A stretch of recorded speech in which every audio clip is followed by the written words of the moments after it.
What's going on YouTube? I'm back shooting another video about my Chevy Colorado ZR2 2024. I want to talk to everybody really quick about the Flowtie. I've heard some comments about how in the hell did you get that done. I know in previous videos, I know guys have reached in there and it's actual tool that you can use to pop this thing out right up here in these corners. But I find that pretty difficult to do, even talking to a couple of, again, Colorado people online, and I just couldn't figure it out.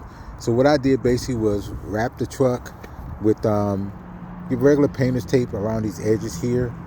And basically what I did was I just masked it off just like I was doing any other paint job. Did the same thing with the blue painter's tape in there, the Scotch painter's tape inside the Flowtie, and I just taped it off as good as I could. And then I just used that plexi dip, like I said before, and got it done. Now I put about 9 coats on this just to make sure it was well protected, but it's been this way now for about, I want to say, a good 6 months, and there's no damage, there's no dings, there's no peeling, there's none of that, and I'm telling you, it's just holding up extremely well. I would tell anybody who's interested in doing this, take your time, make sure you have everything taped off correctly, and if you can, up under the hood here, you want to pop these little notches off in there, and you can actually stick paper or something to kind of go in the back here just to make sure that you're not going to get anything inside your radiator. And outside of that, it was pretty simple. It took me about an hour and a half because I really wanted to make sure the coats and everything was settled in properly. There was hardening. They had the opportunity to settle in really good before I did move on to the next spray, but it turned out really well. And again, I've repeated those things also on the ZR2 sign is here. Matched that off well, and I decided to do the same thing with that, and I thought that turned out pretty well. I didn't try to cut out that tube to kind of match that with the inner lane of that Chevy bow tie in red. I decided to leave it blacked out. So that was something that I chose to do. But again, another YouTuber, I know that in the past that he has done it as far as cut out that tube for that ZR2 to make it look well. Like I said, my next big project on this thing will probably be a few other modifications, and the first one will probably be getting down here up under the skid plate, unscrewing that, letting it fall down, clean it properly. I'll probably even do an alcohol wipe on it because that's tend to what everybody does when they're painting something on their truck. And make sure all the dirt and debris and everything is clean. You're working with a clean surface.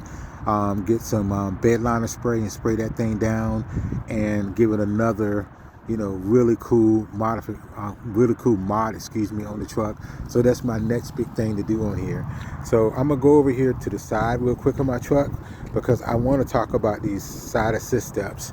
These were a pain, and you know what to get from GM because for some reason they love selling the trucks, but as far as the accessory, especially an accessory when you get in the ZR2 or the Canyon that has that 3-inch lift. I'm a short guy. Usually a person around 5'9", 5'10", upward won't have a big issue, but shorter guys, we're going to have an issue climbing in and out of a truck that's lifted 3 inches. Even though this isn't a full-size truck, it is still can be a little difficult getting in and out of it. So it took me, after going on one of the Chevy parts accessory line, to get this thing, to get the steps, sent to me. But these side assist steps, they were a must. I didn't want to do aftermarket because, I absolutely love the look of this as far as the rock sliders. So I wanted to get the detachable steps. So, and when I do some off-roading, which is, again, not a real big deal for me, but getting these steps was a true pain in the ass. So I would suggest anybody who wants them, hey, hopefully they have them in stock, totally now. It took me about a good 4 to 5 months, and that's me being constantly in contact with the company that I use, again, which was a Chevy dealership, and ordered them for their parts department, but it just took a very long time. Easy to put on. I saw a couple of onlines where they were actually charging people $600 to put in 4 screws per step. 4 screws per step, they was charging $600 to put the full set on. And I'm gonna shine down here real quick so you can kind of see where the steps are attached to it a little bit. 2 screws there. Go over to this side. 2 screws there. 2 screws there. 2 screws there. And they basically come off as you need them to. They're very, very, like I said, simple to put on. Again, I saw a couple of YouTube videos, and I was like, oh my God, this is dummy proof. Anybody could put these steps on and give it this really, really great lift. So they are expensive. They are expensive. Those of us who have looked online or wanted them added in addition during the purchasing process of the truck, they're upwards around $1,000 at some places. At some dealership even charging close to that. I got them through the parts department that sells genuine GMC parts, and I got them for a little over $800. But I thought it was well worth it, because I'm telling you, when I'm getting into the truck, stepping onto it, I mean, I don't have to worry about them coming unscrewed, because they have like this rubber fitting that just keeps them tight, keeps them locked down, so that provides me and my kids, whoever the passenger is, when they're exiting the video, to come off or to go into it, or to go out of it, and with no issues whatsoever. So those are those side assist steps. I also left out a modification on my first video I did, and let me show you this thing. This is the ZR2 signage I got when I decided to lower my badging on the side. It came with the ZR2 badge to put on the back tailgate, but I decided to put it on the roof here. I think it just looks, or the bump out up here, I think it just looks kind of sweet like that, versus not having anything on it. I mean, I think personally this is the way it should come. I know there's a couple other people who have done the same thing. I mean, it's easy, it's simple. I haven't had any issues out of it, and it just looks really, really, really good. And again, I'm just giving you another shot of those Rocktrix wheels.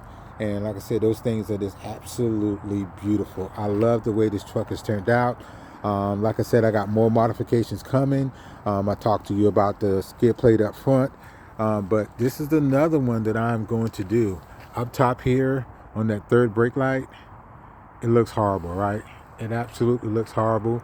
It's not terribly bad, but when you're blacking out a vehicle, or you have a vehicle that has certain aesthetics to it, you want something that's appealing. So that is the next thing that I am going to do. It's a plug and play. So it's not a difficult mod. You order it, whether it's on Amazon or wherever, and that thing will basically unscrew, unplug it, and then you plug in your new one. So again, this is another cool modification, and I think those two are the ones I'm going to tackle next. Once I do those two modifications, I will definitely shoot another video to kind of give you guys an update. I am in the process. I have an appointment this upcoming week, and my back tail light, it already has like a dark tint to it, but I'm gonna get that smoked out a little bit. I want to be a little bit darker. I think it'll give the truck a much more aggressive look. I like the way it kind of plays in with it. So that is like my next modification, true next modification I'm doing again in the next couple of days. So I'll shoot that first before I do anything along with that third brake light. That third brake light is due to be here in the next couple of days. So again, YouTubers, stay tuned. Again, I'm a Chevy guy now, and I'm definitely loving this truck. So I'll see you guys in the next time.